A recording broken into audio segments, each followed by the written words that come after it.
The public story of selfishness tells us that we are, all of us, very guilty of the behaviour.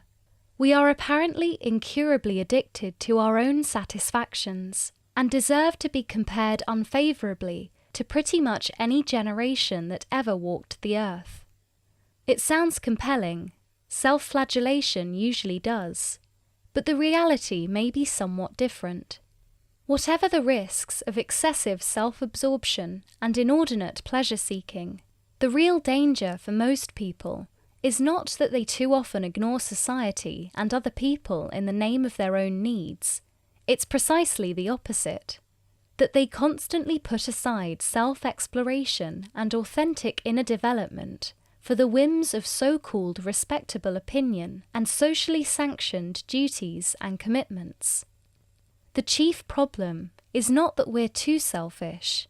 We're poor versions of what we might be because we're not selfish enough.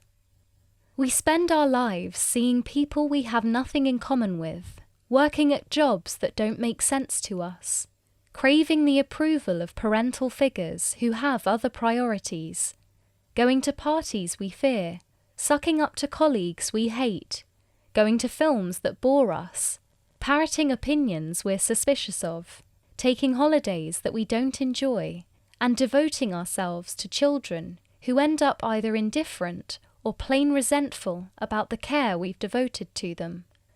Finally, in the last decade or so of life, we may try to live for ourselves, but by then, it's almost always too late. Our connections to our own tastes and centres of pleasure and interest have atrophied. We've forgotten how to be ambitious in our names.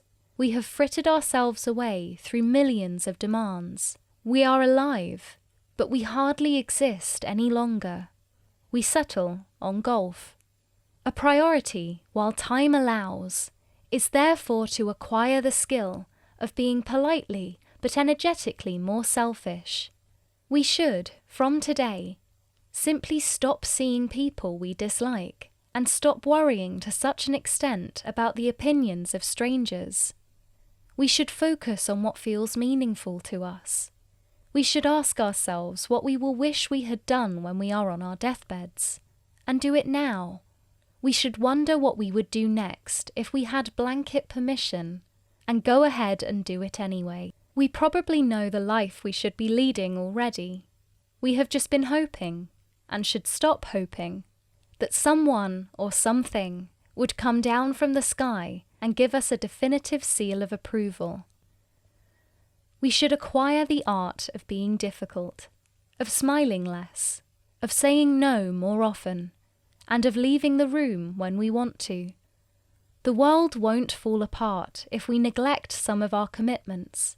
Perhaps we can afford to forget someone's birthday, or let the house get in a mess, fail to prepare a meal, or suggest that a grumpy relative make their own way back from the station. We have grown quietly ill, or at least dull of spirit, through constant acts of self-sacrifice. We no longer have as many years ahead as we once did. We have been good for an age.